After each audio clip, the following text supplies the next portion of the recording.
المتصل إلى الإمام ابن حجر العسقلاني رحمه الله قال عن جابر رضي الله عنه أن النبي صلى الله عليه وسلم قال أعطيت خمسا لم يعطهن أحد قبلي نصرت بالرعب مسيرة شهر وجعلت لي الأرض مسجدا وطهورا فأيما رجل أدركته الصلاة فليصلي وذكر الحديث. وفي حديث حذيفة رضي الله عنه عند مسلم وجعلت تربتها لنا طهورا إذا لم نجد الماء.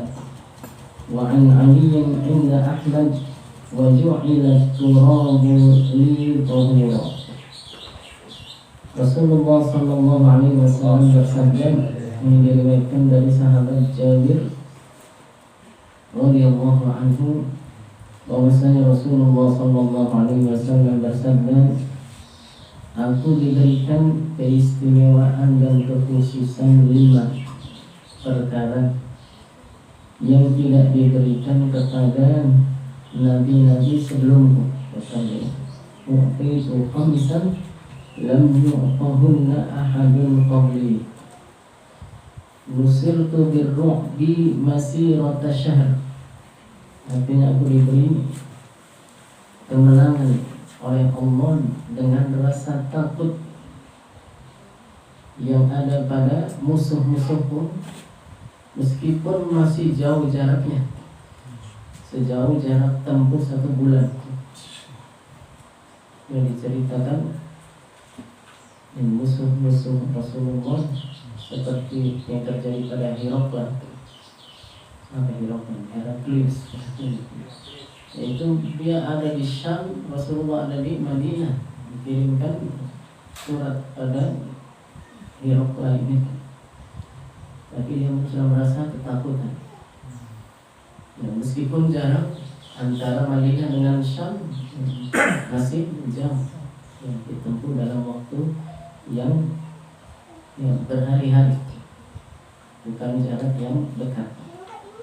Ini di antara kekhususan keistimewaan yang diberikan oleh Allah kepada baginda Rasulullah SAW yang tidak diberikan kepada nabi-nabi sebelum beliau, pada rasul-rasul sebelum beliau. Ya. Kalau ada 2 kelompok yang saling berperang, bermusuhan, berseteru, kemudian diberitahukan bahwasanya musuhnya sudah dekat, itu kan takut. Ini masih jauh sudah takut. Ya. Kalau sama Belanda kita nggak takut kalau masih jauh. Makanya kita sering bilang jangan takut, Belanda masih jauh. Tapi kalau ini Rasulullah masih jauh, udah ketakutan. Begitu yang terjadi pada musuh-musuh Rasulullah SAW. Ini adalah keistimewaan yang Allah berikan bagi Nabi kita Muhammad SAW. Waju'ilat liyal ardu masjidan wa tahura. Dan kekhususan lagi bagi Nabi kita Muhammad dan umatnya ini adalah dijadikan tanah di atas permukaan bumi ini suci.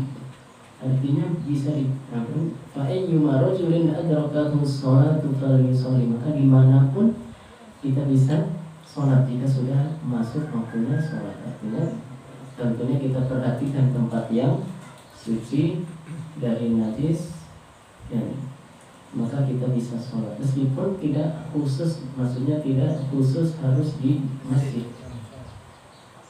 Dan bahkan disebutkan bahwasanya jika perempuan itu bisa mendirikan jamaah di rumah, lebih afdal jika di rumah dari perempuan. Tapi kalau bagi laki-laki, kalau mendengar azan, maka harus sholat di masjid. Selain dia mendengar sholat azan, kalau tidak sholat di masjid, maka dia tidak mendapatkan pahala dari sholatnya. Ini sebagaimana diajarkan oleh Rasulullah SAW. kecuali jika memang ada udzur syar'i yang dibenarkan dalam syara' yang sebagaimana yang kita pelajari dalam bab sholat dan yang tentang khususnya tentang hukum sholat berjamaah.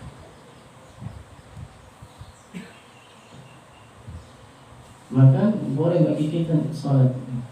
Ada diceritakan guru kita Syekh Abdullah Al-Haruri dulu pernah melakukan perjalanan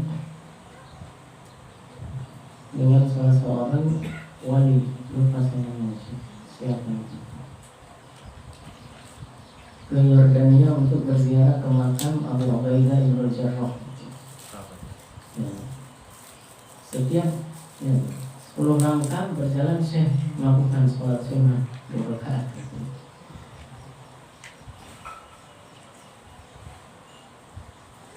Dan setiap melakukan perjalanan begitu, jadi akhirnya kata saya nggak sabar kalau jalan sama si Abu.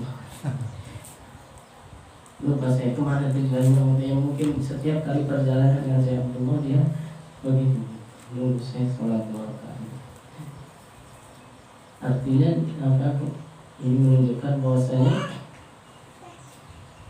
sebagaimana yang diajarkan oleh Rasulullah dan dikhususkan oleh Allah bagi Nabi kita, bahwasanya kita ini boleh sholat di mana saja.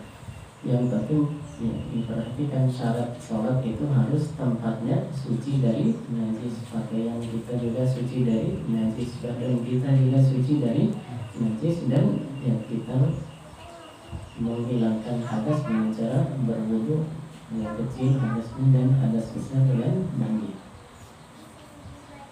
Dengan syarat-syarat, memperhatikan syarat-syarat. Tidak seperti umat-umat terdahulu, seperti umatnya Nabi Musa, umatnya Nabi Isa, ada tempat-tempat khusus untuk beribadah yang disebut dengan Sauma'ah, yang ada di atas gunung-gunung atau bukit-bukit yang dibuat tempat yang bawahnya lebar, atasnya yang merucut itu nanti. Itu disebut dengan Sauma'ah. Ada juga yang namanya Bi'ah, ada yang bernama juga Soluta. Itu dulu ibadah harus di tempat itu. Maka kita dengar cerita Jurayj beribadah di Sauma'ah. Kemudian dipanggil ibunya, ya, tapi dia tidak memenuhi panggilan ibunya. Maka terjadilah fitnah yang terjadi pada Jurayj. Tapi Allah Subhanahu wa Ta'ala melindungi hambanya yang saleh. Ada seorang perempuan fitnah, katanya saya melahirkan anaknya Jurayj, padahal nggak menikah. Ya, ternyata diberikan karomah pada Jurayj, anak kecil yang sudah lahir itu ya, dipegang perutnya ini dengan tangannya, lalu kemudian mengatakan saya bukan anak Jurayj, saya anak pengembala domba. Karomah seperti itu. Ya, dan ada yang di masjid, tapi masjid sudah ada di awal yaitu yang dibangun oleh Nabi Adam alaihissalam, disebut dengan Masjid Al-Aqsa. Nabi Adam setelah membangun Ka'bah 40 tahun kemudian Allah perintahkan untuk membangun Masjid Al-Aqsa di Palestina. Namun untuk mereka sebelum Nabi kita Muhammad, syariatnya adalah beribadah di tempat-tempat yang khusus. Adapun bagi kita umat Nabi Muhammad, beribadah boleh di mana saja asal sesuai dengan syarat-syarat dalam melaksanakan sholat. Ya, maka tidak heran kalau kita lihat misalnya orang sholat kadang-kadang di pinggir jalan. Sawah. Kalau di Indonesia sini mungkin kayak gitu. Ada yang sholatnya di sawah. Di sawah di atas padi. Bukan di kabel. Tani di bukit. Boleh ya dimanapun kita melaksanakan sholat. itu yang hukumnya sah bagi kita. Tidak harus di masjid. Jika memang yang ada uzur yang secara syarat yang dibenarkan dalam syarat yang membolehkan kita tidak sholat di berjamaah di masjid. Ya, sholat berjamaahnya dengan di sawah misalnya. Sawahnya jauh tempat bekerjanya sehingga sholat duduknya bisa jadi di sawah. Yang penting sholat. Nah ini jangan ninggalin sholat ya. Ada di Kediri itu di Pare waktu itu saya pernah di sana. Itu kalau asar azannya jam 4 atau setengah 5. Artinya ini azan untuk petani yang baru pulang. Biar mereka bisa jamaah gitu.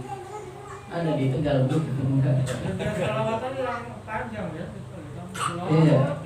Salawatan habis setengah 5. Nggak capek.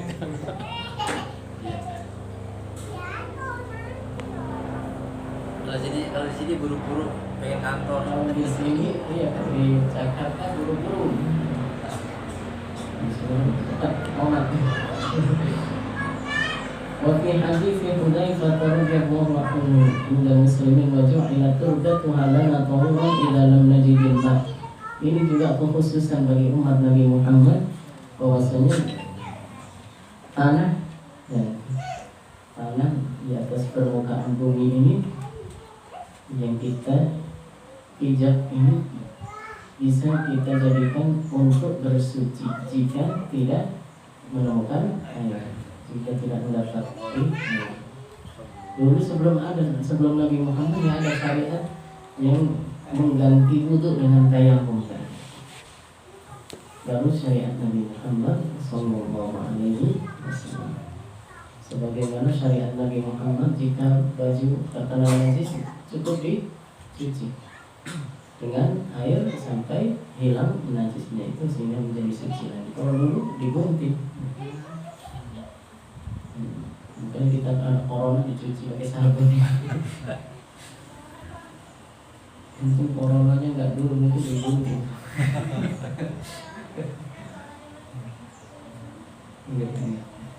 Dalam syariat Nabi Muhammad dan pakaian yang terkena najis dicuci, tidak digunting. Kalau dulu digunting.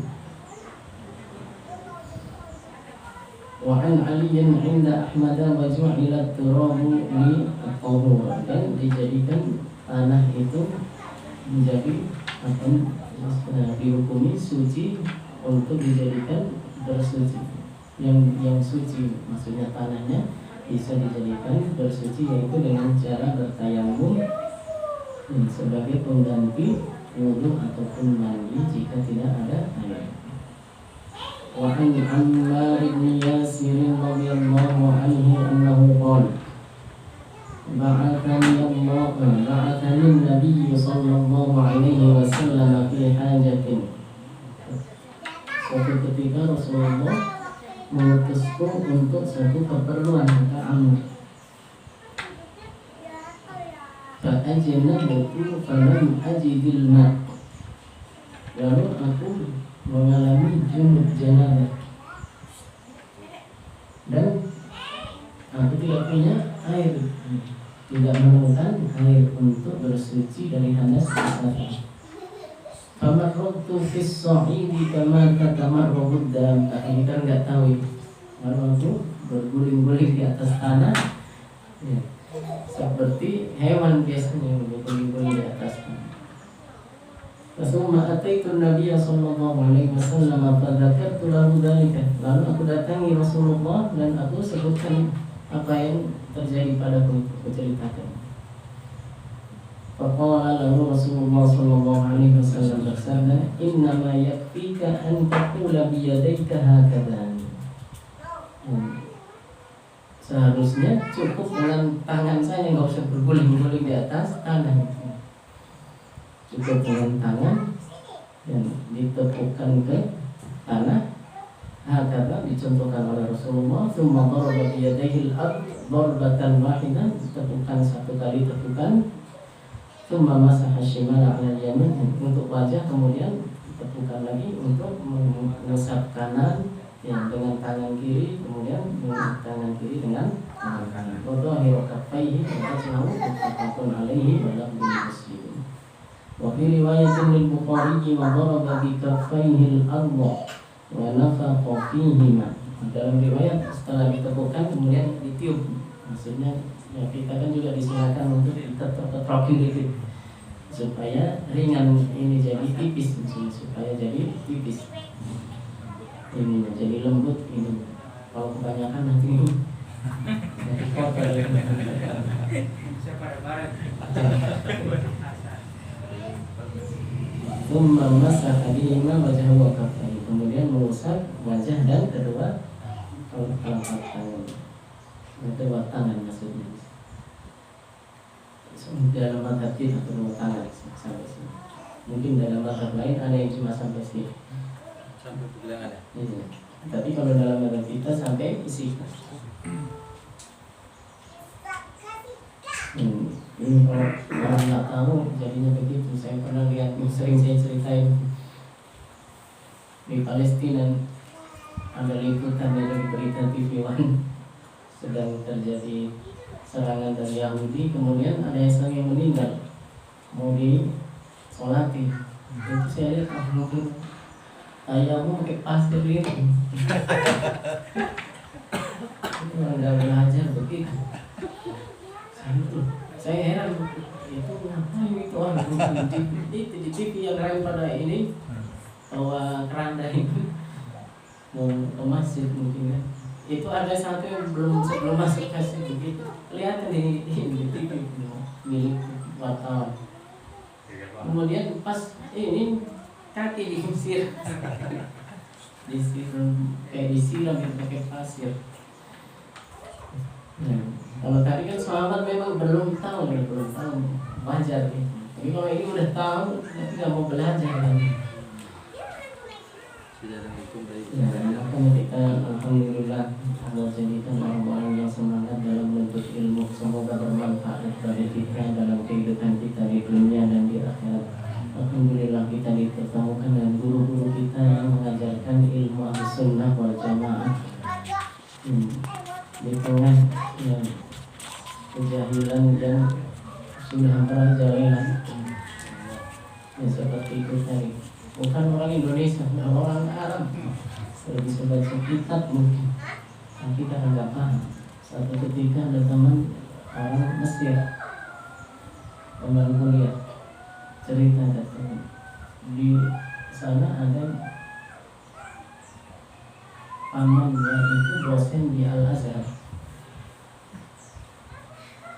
Kemudian suatu ketika sama-sama bepergian ke tempat yang jauh dari tempat tinggalnya, maksudnya yang bisa menjamak dan mengkosor. Teman ini karena dia sudah belajar, dia sholat selama 2 hari itu ya, menginap di tempat tujuannya itu menjamak dan mengkosor. Kata pamannya itu memang bisa begitu. Padahal dosen di Al-Azhar nggak ngerti hukum menjamak mengkosor boleh selama tidak bermukim lebih dari 3 hari. 4 hari itu harus sudah keluar supaya supaya masih boleh tetap menjamak, dapat rukhsah menjamak dan mengkosor. Dosen di Al-Azhar masih belajar sama mahasiswa. Di suatu ketika katanya Syekh Ghanim itu kuliah, Syekh Ghanim Jalil yang penyair yang termasuk murid Syekh Abdullah yang ini juga banyak bertalaki dari Syekh Abdullah dan menjadi pimpinan jamiah di Toroblus Tripoli.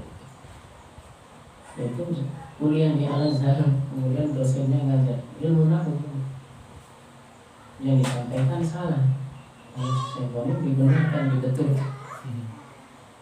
Atau lihat gimana ceritanya lupa saya apa, ada mahasiswa yang bertanya, dosennya jawab salah itu. Nah, Syekh Ghanim dijawab yang benar itu.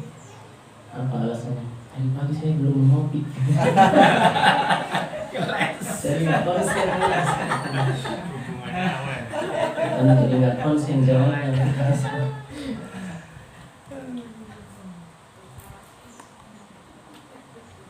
Bersyukur kita bisa ketemu dengan guru-guru yang mengajarkan kepada kita, memberikan pemahaman yang lurus akidah Ahlussunnah wal Jamaah, dan sebagaimana yang kita pelajari, insyaallah ini akan bermanfaat bagi kita semuanya di dunia dan di akhirat. Amin. Amin. Ya Rabbal Alamin. Wa 'an Ibnu Umar radhiyallahu anhuma annahu qala Rasulullah sallallahu alaihi wasallam, at-tayammum darbatani. Tayammum itu 2 kali tepukan tangan. Satu, yang pertama darbatun lil wajhi, untuk mengusap wajah. Wa darbatun lil yadaini, yang kedua tepuk lagi untuk mengusap tangan. Sebagaimana yang sudah kita pelajari, ya, cara mengusapnya. Rawahu Daraqutni wa sahhahahu al-arba'atu wa sahhaha al-arba'atu wa qalu. Artinya ini hadis mauquf dari Ibnu Umar, bukan dari Rasulullah. Dan sebagian itu ulama-ulama selain Imam Bukhari dan Muslim dari kutubus sittah a'imah yang sebagian di antara mereka mengatakan ini hadis mauquf Ibnu Umar yang mengatakan ini, bukan Nabi. Tapi kalau riwayat Daraqutni hadisnya marfu pada Nabi. Wa an Abi Hurairah radhiyallahu anhu annahu qala Rasulullah sallallahu alaihi wasallam, as-sa'idu wudu'ul muslim. Tanah as-sa'id wudu'ul muslim. Sa'id itu karena dalam Al-Qur'an disebutkan wa tayammamu sa'idan thayyiban. Sa'idan thayyiban ini menurut penafsiran Imam Syafi'i adalah tanah yang berdebu. Maka kalau pasir yang basah itu tidak bisa dipakai untuk bertayamum, kecuali kalau pasir itu sudah dikeringkan baru bisa dipakai. Pasir pantai atau pasir itu kan biasanya ada di dalam sungai yang menambang pasir, jadi kan basah biasanya. Kalau pasirnya masih basah tidak bisa. Kalau sudah dikeringkan baru boleh. Tanah pun tanah liat itu tidak boleh. Tanah merah itu kan yang basah itu tidak boleh, kecuali sudah dikeringkan. Maka yang lebih mudah yaitu dengan tanah yang berdebu, dicari tanah yang berdebu. Adapun pendapat Imam Malik itu sahih dan thayyiban, tidak harus tanah, tapi semua yang alami ada di atas permukaan bumi ini berupa tanah ataupun batu-batuan, bukan batu-batuan yang buatan seperti batu bata atau keramik, bukan, tapi batu-batu alam, batu-batu yang ada di alam, juga bukan batu alam yang cetakan. Biasanya batu yang alami di atas permukaan, batu kali, batu gede. iya, iya, Batu kapur masuk. batu akik di sini. Kalau batu akiknya sini, Batu kapur iya, masuk. yang alami, yang penting bukan yang cetakan. Ya, maka bisa dipakai untuk tayamum. Kata Imam Malik pendapat dalam mazhab Maliknya. Adapun di sini disebutkan as-sa'idu wudu'ul muslim. As-sa'id tanah itu adalah sebagai pengganti wudu orang muslim. Wa in lam yajidil ma'a 10 sinin, meskipun 10 tahun enggak nemu air, pakai itu aja terus. Bertayamum terus. Maksudnya enggak nemu air yang cukup, hanya bisa dipakai untuk minum airnya di apa bahasanya, diirit-irit, didahulukan untuk minumnya dia atau minumnya hewan peliharaan, tapi wudunya diganti dengan tayamum. Wa idza wajadal ma'a falyattaqillah. Tapi kalau ada air maka hendaknya bertakwa pada Allah, dengan melakukan wudu sempurna. Jangan ada air tapi tetap tayamum. Wal yamassahu wal yumissahu basyaratahu. Dan ya, kalau ini menemukan air maka hendaknya dia membasuh, atau kalau dengan tanah itu dengan mengusapkan ke kulit ini, ke kulit untuk bagian yang termasuk anggota tayamum, yaitu wajah dan kedua tangan sampai situ. Rawahu al-Bazzar wa sahahahu Ibnu Qattan walakin sawwaba ad-Daraqutni irsalahu wa Tirmidzi an Abi Dzar nahwahu wa sahahahu at-Tirmidzi. Wa an Abi Sa'id al-Khudri radhiyallahu anhu qala annahu qala kharaja rajulani fi safarin. Dari Abi Sa'id al-Khudri, beliau menceritakan suatu ketika dua orang sahabat Nabi ini sedang keluar pergi bepergian perjalanan jauh. Fahadaratis sholatu wa laysa ma'ahuma ma'un. Lalu datang waktu sholat dan keduanya tidak mempunyai air untuk berwudu. Fatayammama sa'idan thayyiban, kemudian bertayamum dengan tanah yang berdebu. Tanah yang thayyiban maksudnya tanah yang suci dari najis, tidak bercampur dengan najis atau tidak terkena najis. Fasallaya, kemudian keduanya sholat ya, dan bersucinya dengan tayamum bukan dengan wudu. Tsumma wajadal ma'a, kemudian tiba-tiba keduanya menemukan air, mendapati air fil waqti, padahal masih ada waktu sholat. Fa'ada ahaduhuma sholat, lalu yang satu mengulang sholatnya, berwudu dan mengulang wudu, maksudnya berwudu lalu kemudian sholat karena sudah ada air. Walam yu'idil akhar, dan yang satu lagi tidak mengulang. Tsumma ataya Rasulullah sallallahu alaihi wasallam fadzakara dzalika lahu, kemudian keduanya datang pada Rasulullah sallallahu alaihi wasallam dan menyebutkan hal tersebut dan menceritakan hal tersebut kepada beliau. Faqala lilladzi lam yu'id, lalu berkata kepada orang, Rasulullah sallallahu alaihi wasallam berkata kepada orang yang sahabat tadi yang tidak mengulang, asad tasannah, karena sudah sesuai dengan sunnah.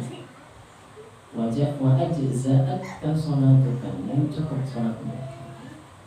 Maqala lil akhar, dan berkata kepada yang lain, lakal ajru marratain, kamu punya dapat dua pahala. Rawahu Abu Dawud dan An-Nasa'i. Jadi kalau ada sholat dengan tayamum di tengah perjalanan yang tidak menemukan air untuk berwudu, sholatnya seperti itu sudah cukup, tidak perlu diulang lagi seandainya menemukan air. Karena sholat yang seperti ini adalah sholat bagi orang yang tidak menemukan air di tempat yang memang jarang air. Berbeda dengan kalau sholatnya di rumah, ya, bukan karena sakit, awalnya karena kekeringan, nggak ada air di tempat tinggalnya, bukan di perjalanan, bukan di tengah perjalanan atau safar. Maka kalau sudah sholat kemudian selesai sholat tayamum, dengan tayamum tiba-tiba turun hujan, di sholat bertayamum kemudian sholat wajib, habis itu sholat istisqa ternyata langsung turun hujan, masih ada waktu sholat, maka yang seperti itu wajib untuk mengulang sholatnya lagi, karena dia sholat dengan tayamum tapi di tempat biasanya ada air. Kecuali kalau tadi sholat di tengah perjalanan, kemudian masih di tengah-tengah sholat baru satu rakaat, karena dia mau kosong juga, tiba-tiba turun hujan, maka dibatalkan jadi sholatnya itu, dan kemudian dia menyempurnakan dengan wudu, lalu sholat dengan bersucinya dengan cara berwudu. Tapi kalau sudah selesai sholat, ya nggak usah mengulang lagi, maka dalam hadis tadi disebutkan begitu. Tapi yang sholat lagi, ya, maka dapat dua pahala, kan memang boleh setelah sholat kemudian sholat lagi, sholat mu'adah gitu. Ya, tapi kalau bagi sholat yang mu'adah itu kan akan harus berjamaah. Tapi yang di sini karena hukum ya, tersendiri, karena dia sholatnya di awal dengan tayamum. Wa an Ibnu Abbas radhiyallahu anhuma fi qoulihi azza wa jalla wa in kuntum marda aw ala safar Ibnu Abbas menafsirkan ayat ini qala idza kanat birrajuli al-jirahatu, jika seorang itu mengalami luka fi sabilillahi ketika dalam peperangan misalnya, berpuruh lalu ada nanah pada lukanya itu, kayu jadi lalu dia mengalami junub, fayaqafu an yamuta in igtasala, lalu dia khawatir nanti bisa meninggal dunia jika mandi. Tayammum, maka caranya mengganti mandi itu dengan bertayammum. Rawahu Daraqutni mauqufan wa rafa'ahu al-Bazzar wa sahahahu Ibnu Khuzaimah wal Hakim. Wa an Ali radhiyallahu anhu annahu qala inkasarat ihda zandayya. Apa itu zandayya? Nanti dicari di kamus. Fasa'altu Rasulullah, katanya artinya salah satu ini patah ketika terjadi mungkin karena perang atau karena suatu yang lain, kecelakaan atau bagaimana. Tapi yang penting yang disebutkan akan beliau menggunakan apa, diperban itu. Kalau patah kan biasanya dipakai apa ini? Kalau zaman dulu kan pakai kayu supaya ini nggak bergerak. Amaroni an amsaha alal jabair, maka Rasulullah memerintahkan aku untuk mengusap jabair itu, perbannya itu. Mengusap di atas perban. Jadi kalau orang pakai perban, maka wudhunya itu tetap wudhu sempurna.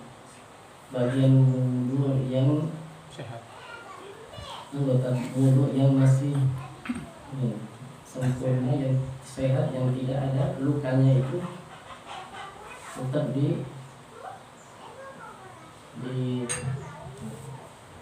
basuh dengan air. Adapun yang ada lukanya, maka diperban, jika itu diperban, maka diganti dengan tayammum dan diusap di atas lukanya.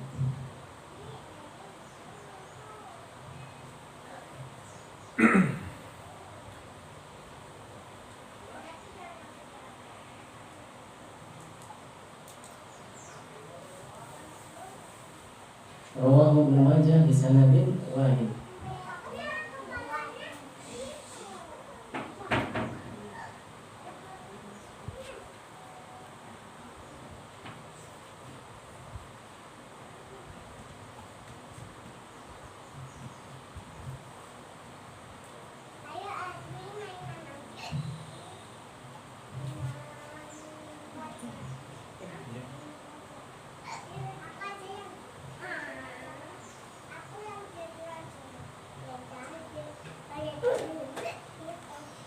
Di sini disebutkan tulang, patah salah satu tulang ini, tulang apa, lengan. Minta sarot dan zandai, yang patah salah satu di antara tulang lengan kanan dan kiri, salah satunya patah, lalu ditutup dengan perban, ya diperban pakai kipe bahasa sekarang, diluruskan dengan kayu kemudian diperban. Maka itu caranya adalah dengan mengusap dengan bagian yang tidak tertutup dengan itu, dengan perban dibasuh sebagaimana biasa. Kemudian untuk bagian yang tertutup dengan perban itu diganti dengan tayammum. Bagaimana caranya? Berurutan. Jadi kalau wajahnya setelah wajahnya dibasuh yang sehat dari tangannya, kemudian yang luka ini dikeringkan, dikeringkan tayammum. Meskipun dengan satu tangan kan bisa. Yang penting 2 kali tepukan ke tangan.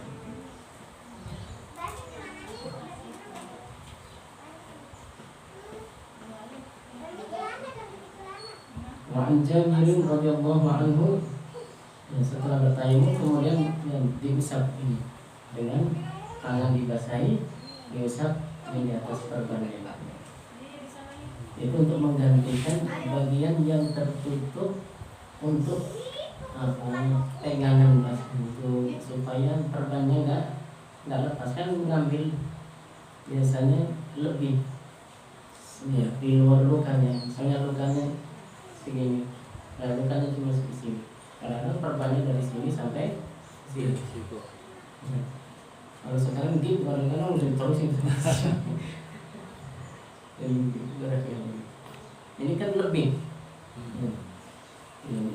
Lebihan ini yang ketutup ini ya lebih, maksudnya lebih, meskipun sini nggak wajib sebenarnya untuk lebihan yang ya dari lukanya itu, dari patahnya cuma di sini, tapi ininya sampai di sini, berarti kan masih ada lebih untuk pegangan supaya gipnya itu nggak bergerak, kuat ikatannya.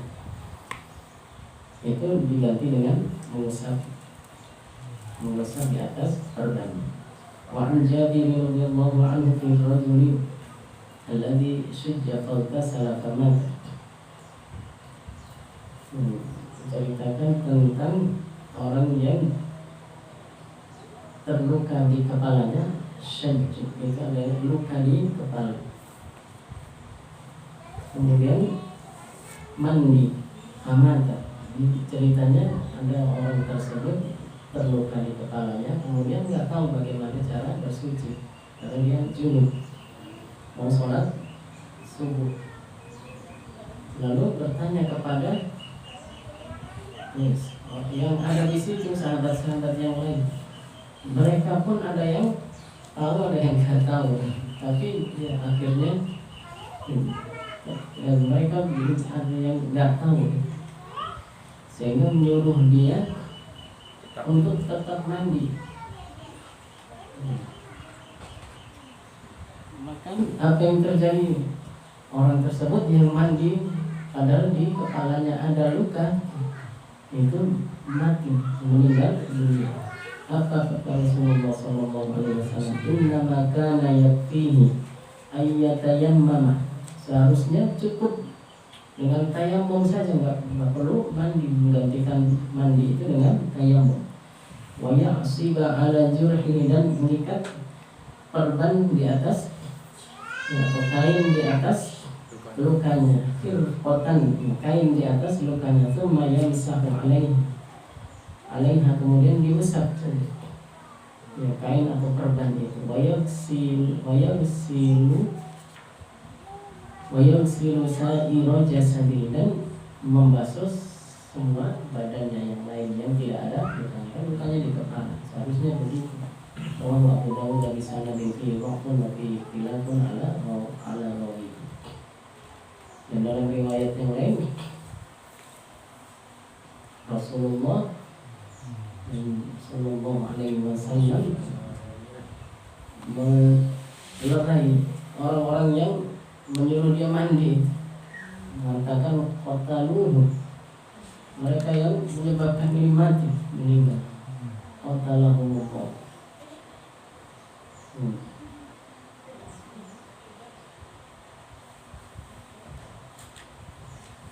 Dalam lanjutan hadis itu, dulu pas saya redaksinya disebutkan kalau mereka tidak tahu seharusnya bertanya, jangan langsung memfatwakan, sehingga yang terjadi seperti itu. Ya, ini juga sebagai pelajaran bagi kita. Jika kita tidak tahu tentang hukum satu perkara, maka kita katakan saya tidak tahu. Jangan terburu-buru, jangan berfatwa tanpa ilmu. Wa 'an Ibnu Abbas radhiyallahu ta'ala anhuma annahu qala min as-sunnati, di antara sunnah ajaran syariat Rasulullah, alla yusalli ar-rajulu bitayammumi illa salatan wahidah. Bahwasanya salat itu dengan tayamum hanya satu kali salat saja. Tayamum hanya berlaku untuk satu kali salat wajib, salat fardu. Walaupun salat sunnah boleh berkali-kali salat sunnah. Tsumma yatayammamu sholatil ukhra. Kemudian untuk sholat fardu yang berikutnya adalah dan dengan tayamum yang lain lagi. Rawahu Daraqutni bi isnadin dha'ifin jiddan. Wallahu a'lam bishawab. Silakan ditanyakan barangkali ada yang Alhamdulillah pelajaran